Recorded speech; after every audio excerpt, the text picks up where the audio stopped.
판단을 도와주는 사이언스 생활과학 토크쇼 판도사 시작합니다. 오늘도 판도사와 함께할 두 분 소개합니다. 걸음마부터 연애까지 모든 걸 책을 통해 논리적으로 배우고 과학적으로 적용하는 여자 판도사의 똑소리 나는 해결사 아나운서 황현주입니다. 네, 과학계에 떠오르는 별, 영원히 반짝이고 싶은 남자 판도사의 잘생긴 우정표 손한별입니다. 네, 안녕하세요. 반갑습니다. 야, 얼마 전에요. 꿈의 자동차를 만들기 위해서 정부와 기업 그리고 연구진이 한 자리에 모였습니다. 이 자리에서 차세대 자동차의 정말 다양한 모습이 공개가 됐는데 어떤 모습이었는지 아십니까? 차세대라고 하면은 차세대? 녹화 끝나고 한번 혼날래. 2015년 들어서 한 번도 안 맞아봤죠. 네, 죄송합니다. 차세대 자동차의 어떤 모습이 제시가 되었을까요? 뭔가 더 실용적이면서 뭔가 더 빠르게 달리는 자동차?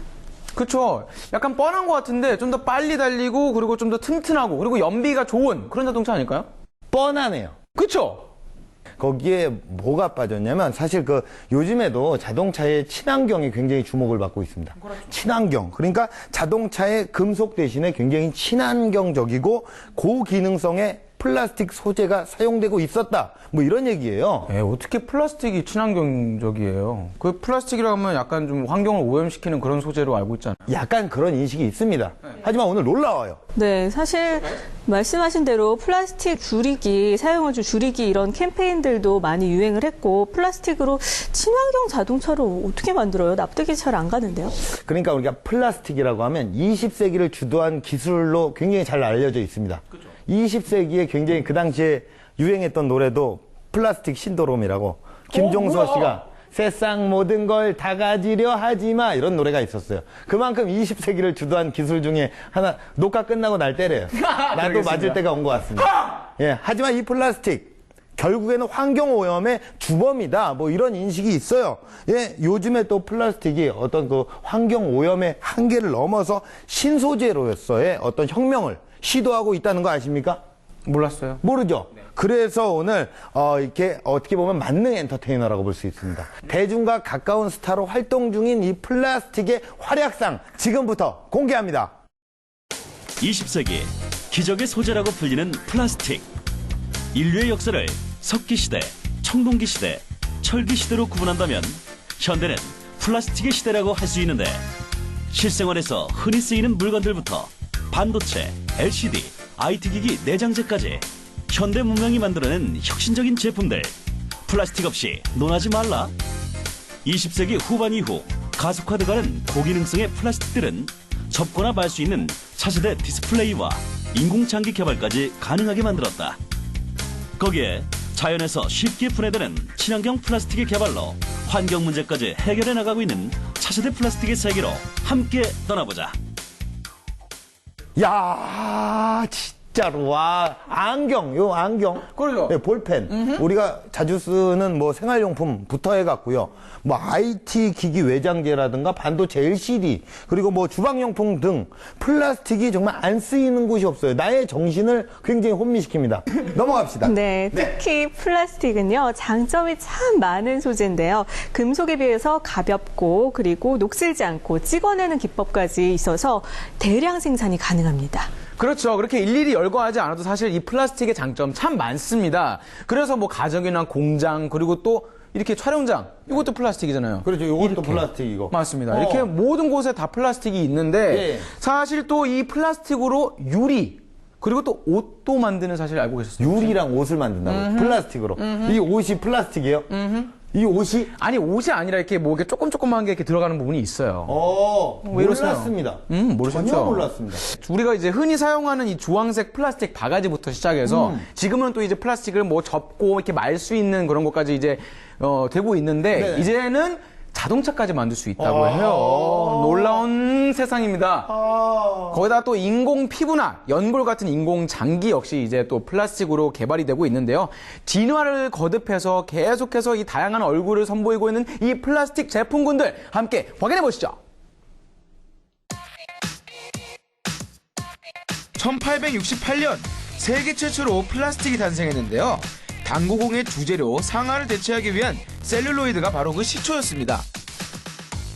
이후 플라스틱은 우리 생활 곳곳에 자리 잡게 되었는데요. 냉장고를 열면 보이는 플라스틱 반찬통, 그리고 옷장에는 옷걸이, 이렇게 우리의 생활 모든 곳에 플라스틱이 있습니다. 하지만 플라스틱이 어떻게 만들어지는지, 그리고 어디까지 사용이 가능한지 모르시는 분들이 많으실 것 같은데요. 그 플라스틱의 세계, 저와 함께 하시죠. 상온에서 딱딱한 고체 상태로 있는 고분자를 플라스틱이라 일컫는데요. 이 고분자는 가공을 거쳐 다양한 플라스틱 제품으로 새롭게 태어납니다. 이곳에서 플라스틱 공정 과정을 지켜볼 수 있다는데요. 안녕하세요. 반갑습니다. 네, 안녕하세요. 자, 우선 여기서 플라스틱을 가공하는 곳이라고 들었거든요. 맞는 건가요? 네, 맞습니다. 여기는 CAD 프로그램을 이용해서 플라스틱을 제품을 가공, 생산하는 곳입니다. 그 종류도 가지각색인 플라스틱. 그중 가장 널리 사용되고 있는 플라스틱은 폴리에틸렌인데요.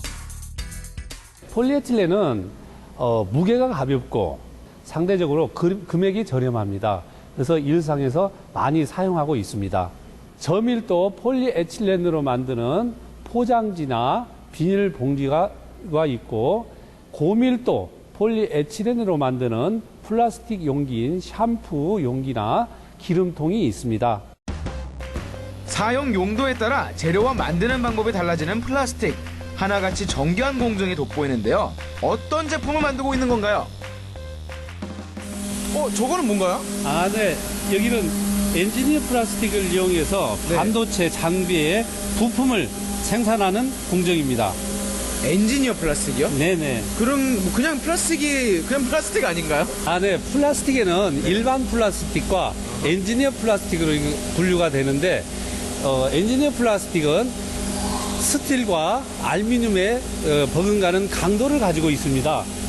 그 제품을 이용해서 기계 제품을 대신할 수 있는 어떤 소재를 말씀드리는 겁니다.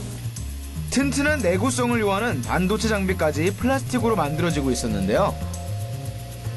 사회적으로 널리 확산된 플라스틱. 그렇다면 수많은 제품들은 왜 플라스틱으로 만들어지는 걸까요?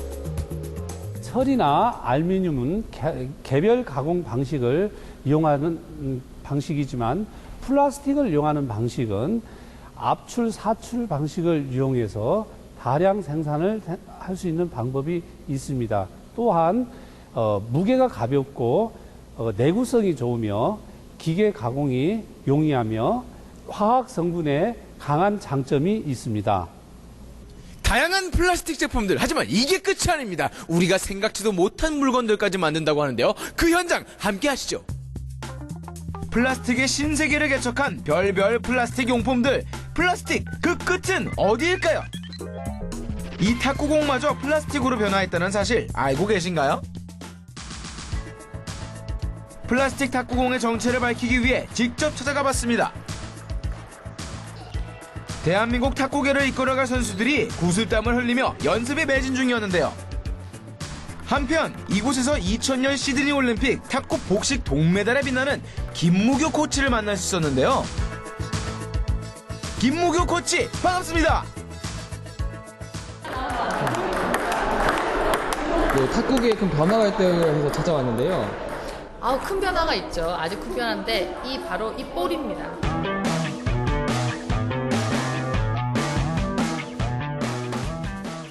같은 공인데 성분이 바뀌었습니다. 그전에는 셀룰로이드 재질의 볼이었고 지금은 플라스틱 재질의 볼입니다.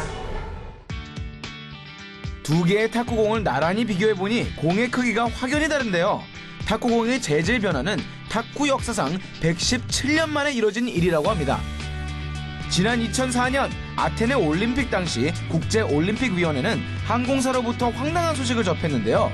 바로 탁구 경기에서 사용된 탁구공을 항공기 내부에 반입할 수 없다는 판정이었습니다. 그 이유는 기존의 셀룰로이드 탁구공이 발화하기 쉬운 재질이었기 때문인데요. 그리하여 2015년부터 모든 탁구 대회에서 플라스틱 공을 사용하게 되었습니다. 플라스틱 탁구공의 성능은 어떨지 한번 알아보기로 했습니다. 기존의 셀룰로이드 탁구공은 탄성력과 빠른 속도가 큰 특징인데요. 그에 비해 플라스틱 탁구공은 특유의 묵직함이 있어 제구력이 우수합니다.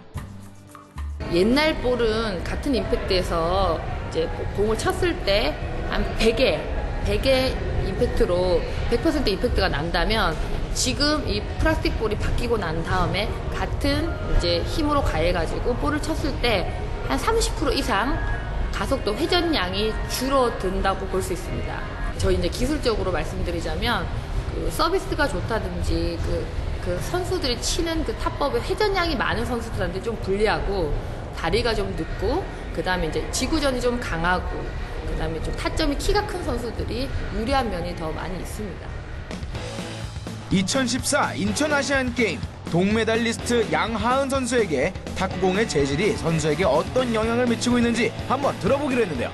우선 전에 공은 조금 가볍고 빠른 스피드가 났다면 바뀐 공은 조금 재질이 플라스틱으로 바뀌었기 때문에 좀 무거운 감이 있다 보니까 볼을 칠 때 조금 힘을 더 줘야 하고 회전량이 많이 먹진 않아요. 그래서 스피드는 조금 줄었지만 공이 좀 무거워져가지고 좀 칠 때 그런 차이점이 있는 것 같아요.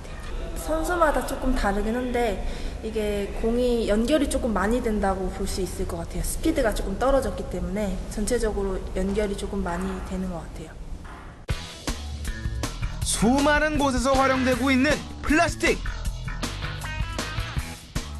앞으로의 미래가 더욱더 기대됩니다. 우리의 생활과 가장 밀접하게 연관되어 있는 이 플라스틱. 이 플라스틱! 단언컨대 우리에게 가장 필요한 물질이라고 생각합니다. 와, 진짜 이 플라스틱의 역할이 대단합니다. 그렇죠? 근데 이제 탁구의 승부는 바로 뭡니까? 공의 빠르기와 방향을 내 멋대로 이렇게 조절할 수 있는 게 탁구의 어떤 승부사라고 할 수 있지 않습니까? 맞습니다. 이 같은 제구력을 살린 것이 바로 합성수지 플라스틱 공이다. 아, 이렇게 볼 수가 있겠군요. 그렇죠? 네. 맞습니다. 말씀하신 게 정확한 게 이 플라스틱 공은 두 개의 공을 두 개 따로 된 제품을 이렇게 붙여서 만드는 게 아니기 때문에 접합 면도 표면 돌기도 없습니다. 그래서 회전량이 좀 줄어들게 된 거죠. 네, 이렇게 우리가 사실 그 플라스틱의 장점을 살린 가치들이 새롭게 우리가 관심을 받고 있습니다. 하지만 한 가지 제가 걱정되는 게 있어요. 이 플라스틱 아무래도 환경 오염에서만큼은 자유로울 수가 없지 않을까? 이런 좀 우려가 되는데 어떻습니까? 네, 그건 플라스틱에 대한 아주 큰 오해라고 할 수 있습니다. 그동안 플라스틱의 이러한 문제점을 스스로 해결하고 또 선입견에서 벗어나기 위해서 얼마나 많은 노력을 기울였는지 모르실 텐데요. 네. 이 플라스틱 신소재 개발의 응용 범위가 확대가 되면서 환경 문제까지 해결한 친환경 플라스틱의 세계로 여러분을 직접 안내합니다. 바다 위 떠다니는 플라스틱 쓰레기, 과연 얼마나 될까요? 미국 공공과학도서관 조사에 따르면 적어도 5조 개가 넘는 폐 플라스틱이 전 세계 바다에 존재할 것이라고 하는데요. 하지만 더 큰 문제는 수백 년 썩지 않는 폐 플라스틱이 점점 사라지고 있다는 사실입니다. 그만큼 생태계에 흡수됐을 가능성이 높다는 얘기죠. 바다에 이제 물범이라든가 포유류들이 큰 플라스틱을 먹고 그대로 이렇게 이게 소화가 안 되니까 그냥 이제 죽게 되는 거죠. 이러한 것도 연간 한 10만 마리 정도 이상이 되는 거고요. 미세한 플라스틱이라든가 이런 여러 가지 플라스틱이 조각이 나면서 각종 이제 전염병이라든가 이런 어떤 것들이 같이 붙어서 바다를 떠돌아다닙니다. 떠돌아다니면서 적정한 이제 온도가 유지가 됐을 때 전염병으로 확산된다든가 이러한 것들이 가장 큰 문제라고 볼 수 있습니다. 최근에 많이 나타나는 이제 적조라든가 이런 것들도 그 현상 중에 하나라고 보시면 됩니다. 바닷속 플라스틱이 썩어 없어지기까지는 적어도 수백 년이 걸리는데요. 이를 해결하기 위한 노력이 절실한 때입니다. 플라스틱은 우리 실생활에 이미 꼭 필요한 필수품으로 자리를 하고 있는데요. 제가 매일같이 들고 다니는 이 물통도 플라스틱으로 만들었습니다. 이렇게 우리 생활에 꼭 필요한 존재이기도 하지만 오염의 주범이기도 한 플라스틱. 과연 해결할 수 있는 방법은 없을까요? 코카콜라, 도요타, GM 등 세계 유수 기업들이 사회적 책임의 일환으로 선택한 이것. 바로 친환경 플라스틱입니다. 친환경 플라스틱은 전분이나 셀룰로스 등의 천연 소재를 주성분으로 하여 제조하는 것과 분해성을 부여한 화학합성 플라스틱으로 분류할 수 있는데요. 친환경 플라스틱을 보다 자세히 알기 위해 찾아온 이곳. 국내 최초로 산화 생분해 플라스틱 필름을 양산 중인 제조업체입니다. 자연에서 2, 3년 내에 완전히 분해되는 비결은 이 물질 때문이라는데요. 바로 산화생분해제입니다. 산화생분해제는 기본적으로 같은 폴리에틸렌 계열입니다. 그러면서 거기다가 유기첨가제와 무기첨가제를 넣어서 만들어졌기 때문에 일반 폴리에틸렌 필름의 고분자 구조를 저분자 구조로 만들어줍니다. 그래서 빨리 깨서 산화가 조기 일어나도록 촉진시키는 그런 역할을 한다는 게 바로 산화생분해제라고 말씀드릴 수 있겠습니다. 산화생분해제에 의한 놀라운 변화, 지금 공개합니다. 햇빛과 적정 온도에 의해 1차 산화 분해돼 저분자화. 이후 땅속에 들어가 박테리아 등 미생물에 의해 완전히 분해되는 2차 과정을 거쳐 이산화탄소와 물로 환원되는 것입니다. 산화생분해 필름은 기존의 폴리에틸렌 원료에 산화생분해제를 1%만 첨가하기 때문에 인장, 신장, 인열 강도 등 물성에 있어 일반 폴리에틸렌 필름과 차이가 거의 없을 뿐 아니라 천연 생분해 플라스틱에 비해 장점이 많습니다. 분해 기간에 따라서 유통할 수 있는 리사이클링이 아마 좀 차이가 있을 거라 보여집니다. 천연 생분해 필름은 6개월 정도만 지나면 분해가 다 이루어지는 걸로 되어 있기 때문에 재활용하기 굉장히 어려운 구조로 되어 있습니다만은 산화생분해로 만든 에코바이오 필름은 산화되기 전까지는 얼마든지 재활용이 가능한 그런 장점이 있다고 보여지고요. 가격적인 측면에서도 천연생분해는 일반 폴리에틸렌 필름에 비해서 원료 가격이 한 2배 이상 이렇게 비싼 거로 되어 있습니다만은 산화생분해 만든 에코바이오 필름은 기존 폴리에틸렌 필름과 가격 차이가 그렇게 크게 차이가 나질 않습니다. 이게 장점으로 꼽힌다고. 폐플라스틱만큼이나 문제가 되는 것, 바로 지구 온난화의 주범인 이산화탄소인데요.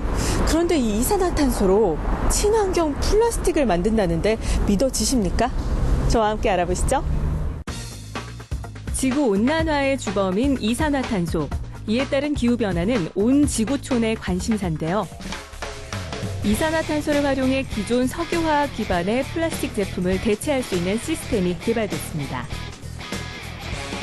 한국과학기술원 우한민 박사팀과 고려대학교 심상준 교수팀이 세계 최초로 박테리아와 미세조리를 이용해 바이오 플라스틱의 원료인 숙신산을 생산하는 데 성공한 건데요. 목질계 바이오매스는 나무를 얻기 위해서는 한 20년, 10년 정도의 아주 오랜 시간 동안 목질계 나무를 이제 배양해야 되는 시간이 걸리고요. 그리고 이런 목질계는 구조가 아주 복잡하기 때문에 이런 구조를 깨부수기 위해서는 고에너지의 공정이 들어가야 됩니다. 따라서 그 공정을 하기 위해서 아주 많은 에너지와 그리고 여러 가지 독성 물질들 이런 것들이 이제 부산물로 나오게 되는데, 이에 반해서 미세조류는 CO2 이산화탄소를 먹고 아주 빠르게 자라는 장점이 있고요. 그리고 목질계 나무에 비해서 구조가 아주 단순하기 때문에 보다 쉽게 저에너지로 바이오매스를 얻을 수 있는 장점이 있습니다. 이런 에너지원으로 바이오매스원으로 여러 가지 바이오 플라스틱을 만들 수 있다면 역시 친환경 공법에 합당하는 바이오 공정이 아닌가 생각합니다. 이산화탄소와 빛만 쬐어주면 순식간에 번식하며 자라나는 미세조류. 이러한 미세조류가 포함된 배양기에 유전자를 재조합한 박테리아를 넣어주면 박테리아가 미세조류를 분해해 당으로 만든 뒤 이 당으로부터 숙신산을 생산해내는 원리입니다. 숙신산 생산에 쓰인 박테리아는 연구팀이 개발한 것으로 미세조류 내 전분을 분해하는 아밀라아제 효소를 직접 생산하는 능력을 지녔는데요. 이로써 고효율의 숙신산 생산이 가능해졌습니다. 또한 미세조류를 폭넓게 활용할 수 있는 새로운 가능성을 제시함으로써 화석연료 고갈과 기후변화라는 두 가지 문제를 한 번에 해결할 것으로 기대를 모으고 있습니다. 배가스에서 나오는 이산화탄소를 직접 포집을 해서 미세조류를 키우고 그 미세조류를 직접 우리가 이용을 해서 바이오 플라스틱을 만들 수 있는 그런 제조합 박테리아를 저희가 개발을 한 것입니다. 따라서 앞으로도 다양한 그 배가스가 나오는 공장에 실제 이 프로세스를 적용을 해서 원하는 플라스틱이나 다양한 물질들을 생산해낼 수 있다라는 기대를 하고 있고요. 그리고 동시에 이산화탄소 저감에도 저희들이 많은 기여를 할 수 있다고 생각합니다. 미세조류를 이용한 숙신산 생산 시스템은 바이오 플라스틱뿐 아니라 코팅 소재, 합성 가소제, 우레탄, 솔벤트 등 다양한 분야에 활용될 수 있는데요. 지속 가능한 차세대 바이오매스 시스템에 많은 관심이 집중되고 있습니다. 친환경 플라스틱의 개발과 생산에 대한 관심이 세계 곳곳에서 높아지고 있는데요. 그만큼 플라스틱의 미래 밝다고 할 수 있습니다.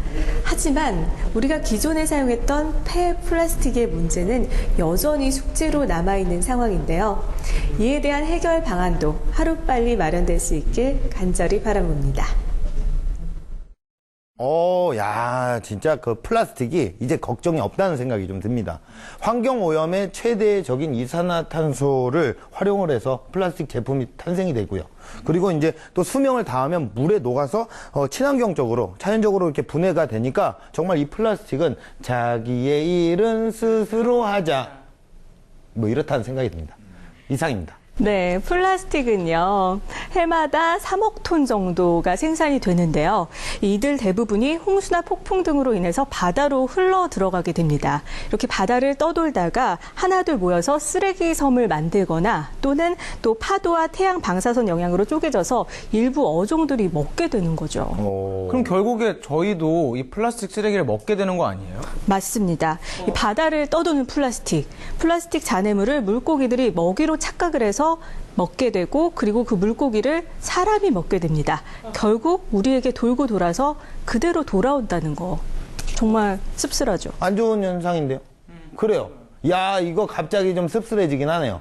야, 그래서 이제 우리가 사실 오늘 플라스틱 얘기를 하고 있는데 정말 우리 속에 정말 다양한 모습을 지니고 있어요. 이 플라스틱이. 그래서 저는 이런 생각을 해봅니다. 플라스틱이 정말 천의 얼굴을 지니고 있다. 그렇죠? 천의 얼굴. 저는 약간 두 가지의 얼굴. 저도 약간 천의 얼굴이고. 요렇게 하면 못생기고, 요렇게 하면은 잘생기고. 공감대가 없으실 거예요. 누가 잘생겼다고? 예? 공감대가 없지만 일단 그래도 한번 진행을 해볼게요. 자, 플라스틱에 대해서 우리가 좀 더 자세히 알아볼 필요가 있습니다. 그렇죠? 판도걸의 도움 요청합니다. 판도걸 나와주세요.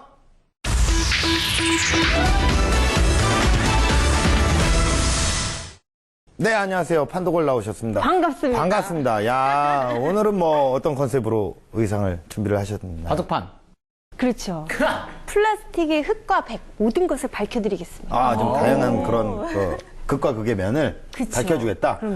말씀처럼 우리가 그 플라스틱이 이 용도가 정말 무시무시하고 어마어마할 정도로 정말 다양하다는 생각이 좀 듭니다. 맞아요. 우리가 가정을 비롯해서 바깥 어디를 나가면 정말 플라스틱이 다 눈에 들어오지 않습니까? 그렇죠. 이 플라스틱 언제 시작된 건가요? 네, 플라스틱은요, 독일인 크리스티안 쇤바인으로부터 출발합니다. 그 사람이 스위스의 한 대학 교수로 재직하고 있을 때요. 네네. 뭔가 폭발성이 크면서 탄성이 강한 질산섬유소 합성에 성공을 하게 됩니다. 네. 그래서 그것을 계기로 플라스틱이 개발되는데요. 최초의 플라스틱은요, 당구공의 재료로 아프리카 코끼리의 그 단단한 상아가 사용됐다고 해요. 네네. 그런데 그게 얼마나 귀하고 비싸요. 그러니까 이것을 대체할 물질이 없을까 궁리를 하다가 네, 그 질산섬유소를 분해할 수 있는 그런 물질을 찾다가 최초의 천연수지인 플라스틱 셀룰로이드가 탄생하게 된 겁니다. 그렇습니다. 그렇게 된 거예요. 제가 얘기하고 싶었던 부분을 정확하게 얘기해 주시니까 아주 속이 다 시원하네요. 아니, 저는 아직도 좀 시원하지 않은 게, 이 셀룰로이드가 그러면은 상아처럼 진짜 뭐 튼튼하고 탄력이 있는 플라스틱인 건가요, 그러면? 그게 이 새로운 물질이요. 플라스틱 특성을 아시겠지만, 열을 받으면 뭔가 가공하기 쉽게 말랑말랑 하잖아요. 네. 그런데 식으면 단단해집니다. 네, 그렇다면은 이 셀룰로이드 플라스틱으로 대체 어떤 걸 만드는 겁니까? 예, 보통 뭐 단추나 틀니나 만년필 같은 거 일상 속에서 그렇게 많이 사용됐고요. 앞으로도 뭐 더욱 더 많이 기대되죠. 틀니까지 그렇게 사용됩니까? 저는 이제 플라스틱 하면은 폴리에틸렌 성분이 좀 생각이 납니다. 예, 대표적인 폴리에틸렌 성분 뭐가 있겠습니까? 비닐. 그렇죠. 까만 봉투. 아니 근데 그것도 그 폴리에틸렌 재질의 성분인가요? 맞습니다. 1933년에는요, 이렇게 우리 주위에서 아주 광범위하게 쓰이는 폴리에틸렌이 재발견의 해라고 할 수 있습니다. 그래서 이런 폴리에틸렌이요, 포장용 비닐봉지, 또 플라스틱 음료수병, 그다음에 전선용 피복재료 등 다양한 곳에서 많이 사용됐죠. 그래요. 야, 우리가 그냥, 난 오늘 사실 내용 자체가 약간 나의 상식 밖을 좀 벗어났어요. 그래서 조금 약간 제가 좀 말을 약간 더듬는 게 이게 사실 말을 굉장히 잘합니다. 근데 말을 못해서 더듬는 게 아니에요. 쉽지 않으니까. 플라스틱이라고 하면 좀 딱딱하고, 나의 이미지 속은 그렇거든요. 근데 별의별 플라스틱이 다 있어요. 구부릴 수 있는 플라스틱이 있고, 유리처럼 투명한 플라스틱이 있고, 이런 것들이 나의 상식 밖의 내용이에요. 그래서 판교사에서 하는 겁니다. 그러니까요. 플라스틱을. 오늘 좀 공부를 더 해야겠어요. 좀. 유리처럼 투명한 플라스틱을 두고요. 고투명 플라스틱이라고 합니다. 그래서 아이들 미니카 보면 그 운전사 있는 앞부분에 투명하죠. 운전사 있는데 거기. 네. 그리고 전자 물 끓이는 주전자 보면 그 눈금 부분 투명하잖아요. 예시가 적절하네요. 네. 이렇게 가전제품이나 아이들 장난감 그리고 휴대전화에 많이 사용됩니다. 네. 이것은요. 이렇게 가공하기가 쉽고 내충격성과 내열성이 강하기 때문입니다. 근데 제가 듣기로 조금 아쉬운 게 플라스틱에서 야외에서 오래 좀 놔두거나 아니면 햇빛에 노출이 되면은 약간 색깔이 변한다고 들었어요. 그런 단점이 있다고. 근데 제품인데 색깔이 변하면 좀. 그러니까요. 그거 한번. 그렇죠. 플라스틱 같은 경우는 산소나 오존 그리고 자외선에 비치면 빛이 바랜다고 하죠. 예. 색깔이. 그랬었었죠. 그랬었었다. 네. 하지만 아닙니다, 지금은. 네. 예. 지금은요, 자체 안정성을 잃지 않아서 야외에서 사용해도 빛이 바라지 않는 고투명 플라스틱이 아주 상용화되고 있습니다. 이제 안 하십죠? 알겠어요. 네, 플라스틱이야말로 정말로 숨겨진 능력자, 볼수록 매력 덩어리라는 생각을 해보게 되는데요. 전구에도 플라스틱이 사용된다고요? 그래요? 야, 우리가 일반적으로 또 생각하는 또 상식 밖의 얘기가 또 나와버리네요. 야, 플라스틱은 진짜 열에 약하다라는 인식이 강한데, 전구에 사용된다. 그거는 너무 말이 안 됩니다. 이게 너무 상식 밖이에요. 네? 물론 플라스틱이 불에 약하죠. 네. 하지만 아주 활활 타오르는 불 아니면요. 요즘에는 웬만한 열에는 끄떡없는 플라스틱이 개발돼서 사용되고 있습니다. 그렇게까지 된다고요? 네. 플라스틱이? 그렇죠. 정체가 뭐예요, 도대체? 최근 LED 조명에 사용되는 소재도요. 거기에 있는 금속이나 유리를 플라스틱이 대체하고 있습니다. 얘네들은요. 그 내구성과 경량성, 그러니까 가볍잖아요. 그래서 단단하잖아요. 그리고 웬만한 열에도 잘 견디기 때문에 그 전구의 그 렌즈나 소켓 부분을 플라스틱이 대체하고 있습니다. 앞으로도 많이 사용될 거예요. 왜 한숨을 쉬세요? 아니, 다들 너무 상식 밖이잖아요. 새로운 발견. 너무 새롭다, 진짜. 하지만, 바트 그러나? 플라스틱의 최대의 단점이 뭡니까? 예? 단점이 뭐예요? 하지만 동시에 이거는 장점일 수도 있다는 거. 바로 썩지 않는다. 그렇죠. 썩지 않는다. 플라스틱의 매력 중에 매력. 장단점이죠. 그렇죠. 장단점. 예, 애매한 거죠. 그렇죠. 이것도 아니고 이도저도 아닌 거예요. 맞습니다. 썩지 않는다 이거잖아요. 네. 이 자연 상태에서는 거의 분해가 되지 않고 그리고 또 수백 년이 걸려야만 이 분해가 되기 때문에 이게 문제인데요. 플라스틱 제품 생산 외에도 이를 또 해결하기 위한 이 기업들이 많아졌으면 좋겠어요. 만드는 거 말고. 네, 맞아요. 학교에서 제가 플라스틱 지도할 때 꼭 마지막에 지도하는 게 이 플라스틱의 단점입니다. 썩지가 않는다. 이거를 지도했었었죠. 하지만 과거형이에요.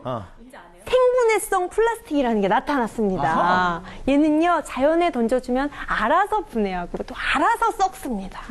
그런 플라스틱이 나타났어요. 지가 알았어요? 네. 아니, 세상이 뭐 이래? 뭐예요? 내가 생각하지 않은 그런 세상이에요. 이래도 되나 싶네, 세상이. 이렇게 자연에 놔두면 지가 알아서 썩는다. 이게 정말 가능한 거예요, 이게? 네. 말이 됩니까? 됩니다. 되니까 이런 얘기 하겠죠. 야, 세상이 참 좋아졌네요.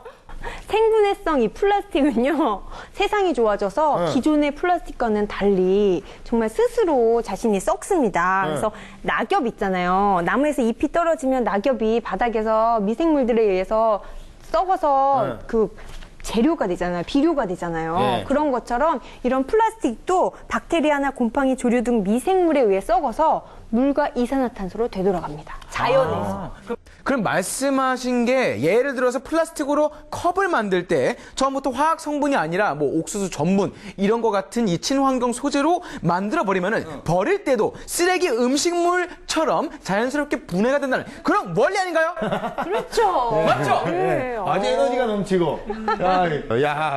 정말 우리가 새로운 사실을 너무나도 이렇게 알게 되니까 흥분도 좀 되는 것 같은데, 우리가 보통 이렇게 보면 친환경이라는 단어 자체가 사실 약간 비싸다는 인식이 있잖아요. 약간 있지 않습니까? 네. 500원 할까 1,000원 하고. 왠지 친환경 인식 자체가 약간 친환경 제품 좀 비싸죠, 시중에서도. 근데 이것도 마찬가지로 자기 스스로 분해가 돼요. 자기 스스로 이것도 비싸지 않나요? 비용적으로 따졌을 때 좀 비쌀 것 같기도 한데 어떻습니까? 그럼요. 생분해성 플라스틱이 기존의 일반 플라스틱과 제조 단가를 1대1로 비교해 봤을 때 비쌉니다. 비싸죠. 네, 그렇죠. 그리고 소비자 가격도 비쌀 수밖에 없죠. 예. 그런데 이게 전체적으로 넓게 보면 이 기존에 썩지 않는 플라스틱을 수거하고 매립하고 폐기하고 또 기업에서 그런 폐기물 분담금 같은 이런 사회적 비용을 고려했을 때는 그 소비자가 이제 이 정도는 지불해야 되지 않나. 그리고요. 옥수수로 만든 그릇 아시죠? 네. 그런 것들은 썩기도 잘하지만 환경 호르몬도 안 발생합니다. 그래서 건강에도 좋거든요. 그렇죠. 사회적으로 좋은 거네요. 네, 그래서 제가 소개했던 것처럼 플라스틱의 생분해 방법이 다양하게 연구 개발되고 있는 상황인 건데요. 이 플라스틱 제품을 만들 때 소량의 생분해제만 넣어도 나중에 잘 분해될 수 있도록 도와주기 때문에 생산 단가, 제조 단가, 폐기, 환경 오염 문제까지 쫙 다 한 번에 해결을 해줄 수 있는 거죠. 그런데요, 이렇게 말씀하신 것처럼 그 생분해성 플라스틱, 이거를 우리 눈으로 쉽게 볼 수는 있나요? 확인할 수 있어요? 그럼요. 요즘에 마트에 가시면은 옥수수 성분으로 쉽게 분해되고 환경 호르몬도 나오지 않는 아이들용 수저나 식기 세트들이 많습니다. 또 장난감 같은 것도 물고 빨고 이러잖아요. 그렇죠. 그래서 다치지 않게 하고 금방 분해되는 그런 소재로 만든 것들이 굉장히 많이 상용화돼 있습니다. 옥수수 맛이 나요? 식기에서? 아니죠. 때려대요, 옥수수의 원료로 만들어서 옥수수처럼 쉽게 분해가 되는 거지 맛은 나는 거 아닙니다. 맛이 나게 되면 수분이 있다는 건데 그러면 썩게 되죠. 옥수수 맛이 나면 또 썩게 되는구나. 그렇죠? 그냥 하는 얘기 그대로 한번 해봤습니다. 그리고 실제로 독일이나 이탈리아, 미국 등지에서는요. 이렇게 쇼핑백이나 플라스틱제 병을 만들 때 생분해성 수지 사용을 반드시 해라라고 의무화하는 그런 게 추진되고 있는 상황입니다. 그래서 보통 포장재나 의료 분야에서 많이 사용되고 있어요. 그러니까요. 진짜 제가 이게 YTN 사이언스 이거 하다 보니까 이게 과학이 사실 어떻게 보면은 그냥 일상생활에서 우리가 그냥 흔히 지나갈 수 있는 부분인데 이런 것까지 우리가 다 접해서 하다 보니까 생활 속에 그 많은 플라스틱이 있는데 이게 여러 가지의 기능을 하고 이런 부분까지 있을 줄이야 라는 상상을 전혀 못했다가 어떤 머릿속에 상식 밖의 얘기를 YTN 사이언스 판도사에서 전하니까 좋네요. 이 프로그램 좋다. 이렇게 결론 끝. 결론 좀 내립시다. 좋습니다. 자, 이제 우리에게 필요한 어떤 제품이든요. 기획에서부터 소재 선택, 제조 공정, 그리고 그 소재를 사용한 다음에 버리는 과정까지 다 책임을 져야 됩니다. 그만큼 환경은 우리가 책임감을 가져야 할 부분이기 때문인데요. 특히 플라스틱의 미래는 친환경이라는 이 세 글자, 친환경. 꼭 기억하셔야 될 것 같습니다. 그런 의미에서 플라스틱의 남용보다는 재활용에 더 많은 관심을 갖고 또 친환경 소재로 바꾸는 기술들의 연구, 개발에 많은 투자를 기대해 보겠습니다.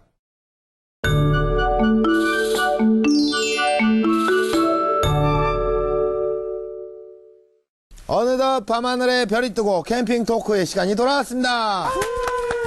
이렇게 추운 날 야외 활동을 할 때요. 가장 신경 쓰는 게 뭐예요? 추운 거요. 추운 게 제일 신경 쓰이죠. 그렇죠. 춥기 때문에 따뜻하게 옷을 어떻게 입을까? 이 생각만 하는 거죠. 뭐 얇은 거를 여러 개 입을까? 아니면 두꺼운 걸 입어가지고 어떻게 따뜻하게 할까? 이런 고민들. 네, 그러다 보니까 많이 껴있게 되잖아요. 그럼 당연히 몸이 둔해지고, 그래서 웬만해서는 바깥에서 하는 운동보다는 실내에서 하는 운동을 선호하게 되더라고요. 예, 안 껴입어도 둔하면서. 저기요. 왜 이러시죠? 만약에 가벼운 플라스틱 소재로 옷을 만들어 입는다면 어떨까요? 그러니까 바람도 잘 맞고 또 가볍잖아요. 그래서 활동하기도 편하고 정말 좋지 않을까요? 아니 요즘에 굳이 뭐 섬유 소재도 많은데 뭐 굳이 뭐 플라스틱으로 왜 해요? 그 플라스틱 중에 폐 플라스틱이 많잖아요. 그런 것들, 뭐 예를 들어서 페트병 같은 걸 재활용해서 이렇게 그 플라스틱으로 옷을 만든다면 굉장히 뜻깊지 않을까요? 예, 뜻깊지 않겠는데. 이상한데? 약간 사이다 페트병이면 사이다 향이 나고. 그러긴 그렇지. 자, 일단 뭐 재활용을 해서 옷을 만든다, 뭐 환경을 생각해서 아주 좋기도 하겠는데, 어떻게 보면 이게 실제로 가능한 이야기인지. 실제로 정말 가능합니까? 가능합니다. 가능하다고요? 2010 남아공 월드컵 국가대표팀하고요. 국내 프로야구팀인 SK 와이번스의 공통점에서 그 비밀을 찾을 수 있습니다. 지금 축구와 야구 종목부터 완전히 다른데 그런데 옷에 공통점이 있다면 그럼 선수복에 답이 있는 건가요? 정답! 맞아요. 이들이 입은 선수복 속에 공통점이 담겨 있는데요. 바로 버려진 페트병을요 재활용해서 그들이 입는 선수복을 만들었다는 거예요. 진짜요? 이거 신선하네. 그렇죠. 생수병이나 음료수병 등의 버려진 페트병을 수거해서요. 재활용한 원료인 플레이크로 만들어진 재활용 원사가요. 남아공 월드컵에서 원정 첫 16강이라는 멋진 목표를 이뤄냈습니다. 현재 국내 프로야구팀인 SK 와이번스의 선수복에도 이게 사용됐습니다. 사실상 그 국가대표 선수복이라고 하면은 정말 이 과학 기술의 첨단 과학이 딱 밀집된 그런 옷이잖아요. 그런데 이 페트병을 어떻게 해서 활용하게 된 거예요? 다 이유가 있습니다. 그 2010년 남아공 월드컵을 앞두고요. 본선 진출국들이 첨단 선수복에 소개된 자리가 있었습니다. 그래서 각자 자신의 선수복의 장점과 특징에 대해서 소개하는 그런 자리가 있는데요. 그 중에서 우리나라 대표 선수팀의 스폰서인 나이키가요. 슬림, 쾌적, 친환경 요것을 선수복의 대표 정의로 내세웠습니다. 그래서 이 선수복이 가진 새로운 특징을 소개했는데요. 이게 남아공의 날씨에 아주 적합했다고 해요. 그런데 남아공 날씨 하면은 워낙 습하고 덥잖아요. 그런데 플라스틱으로 만든 선수복이 이 남아공 날씨 조건을 충족시킬 수가 있었다고요? 그렇죠.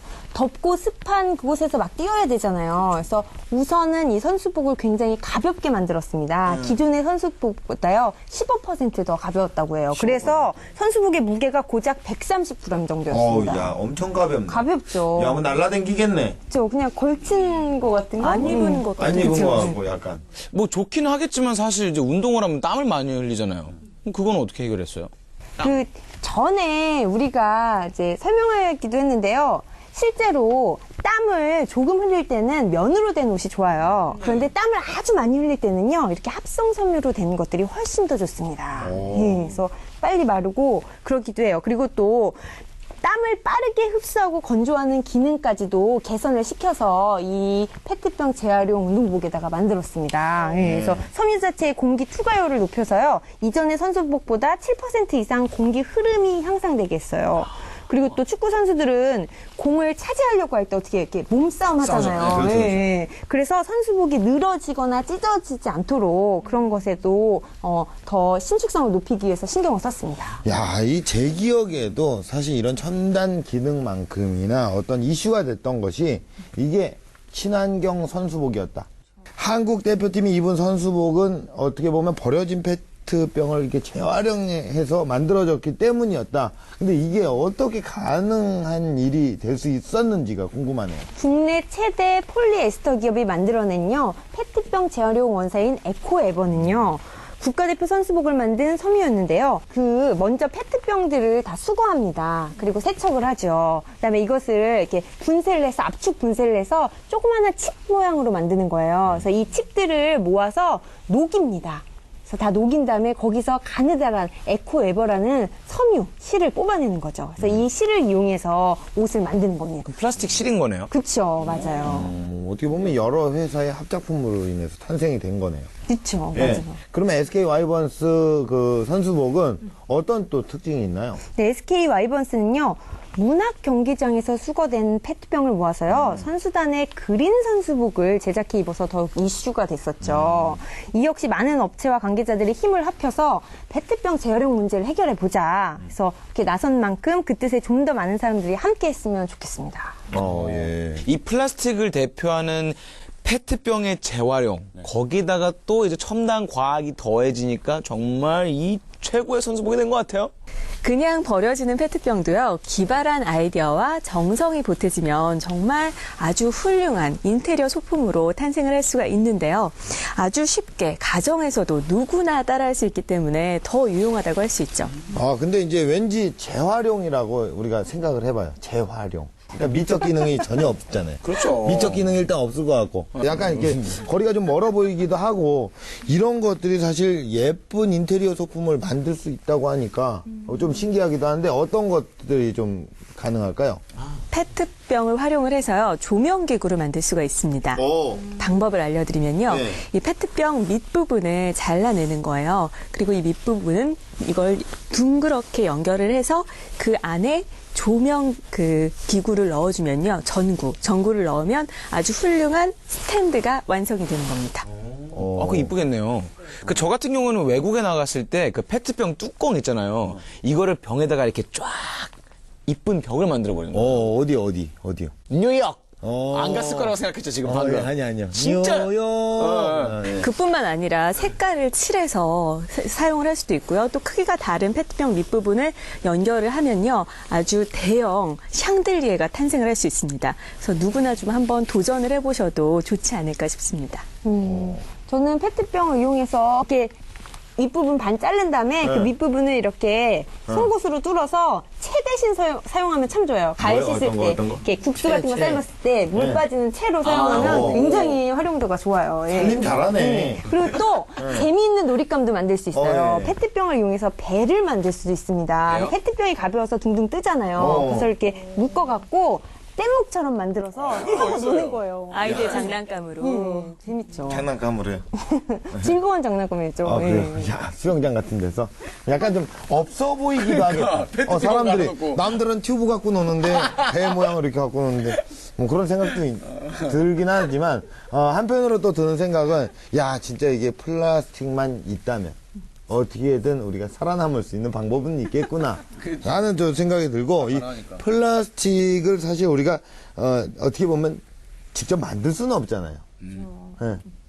플라스틱을 만들 수 있습니다. 있어요? 네, 아주 제가 없다면서요. 갑자기 뭘 이렇게 간단하게 상용화할 수는 있습니다. 그 우유 있죠. 우유요? 네. 우유의 그 카세인 성분을 떼서 플라스틱을 만들 수 있어요. 그래서 아주 간단합니다. 준비물도요, 그 우유 한 컵이랑 식초, 그리고 그 외에 가열 도구만 있으면 됩니다. 그래서 그 우유를 먼저 끓인 다음에 거기에 식초를 넣고, 그러면은 그 산성이 만나서 뭉길뭉길 약간 두부처럼, 순두부처럼 되거든요. 그것을 스타킹이나 망으로 걸러내는 거예요. 그래서 물기를 쭉 뺀 다음에 걔를 조물락조물락 하면 지점토처럼 되는데, 그게 일주일 정도 지나면 딱딱한 플라스틱이 됩니다. 그럼 말씀하신 대로라면. 복잡한데 나는 간단하지가 않은데. 그러니까. 근데 말씀하신 대로라면 그래도 어쨌든 쉬워 보이기는 해요. 그러니까 솔직히 집에서 만들 수 있다는 거 아니에요? 플라스틱을. 네. 그러면 이 우유를 활용해서 만든 플라스틱으로 뭐 아무거나 다 만들 수 있는 거야? 그럼요. 연필꽂이를 만들기도 하고요. 열쇠고리를 만들기도 하고, 아이들 같은 경우는 자기 캐릭터 용품 같은 거 조그맣게 만들고요. 그 딸기 우유로 만들면 분홍색 플라스틱, 바나나 우유로 만들면 노란색 플라스틱, 또 이제 물감을 섞어서 사용하기도 하고, 그 우유에 담긴 단백질 성분만 빼내서 조물조물 자신만의 플라스틱을 만들 수 있습니다. 그럼 맛이 있긴 있어요? 먹을 수 있어요? 그럼요, 먹을 수 있죠. 먹을 수도 있고요. 먹어요? 그럼요, 먹을 수 괜찮아요. 있죠. 아니, 신기하네. 그러면 아이들과 함께 집에서 이 플라스틱 관련된 뭐 연필꽂이 말씀하신 거, 필통 이런 것들 아주 다양하게 만들어 볼 수가 있겠네요. 야, 진짜 뭐 나도 이렇게 신기한데 애들은 얼마나 신기하겠어요. 우유로 플라스틱을 만든다. 새로운 정보. 두유는 안 되나요? 에이, 뭡니까? 아이. 애증일은 안 되나? 뭐야! 검은 콩두유는요? 그만! 아니, 알겠습니다. 자, 플라스틱의 원료인 원유 자체가 고갈 위기에 있습니다. 어렵더라도 소비자가 재활용에 앞장설 수밖에 없는 그런 상황인데요.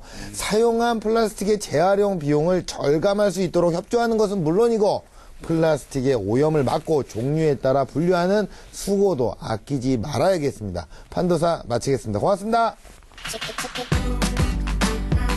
해준 일은 안 되나요, 진짜?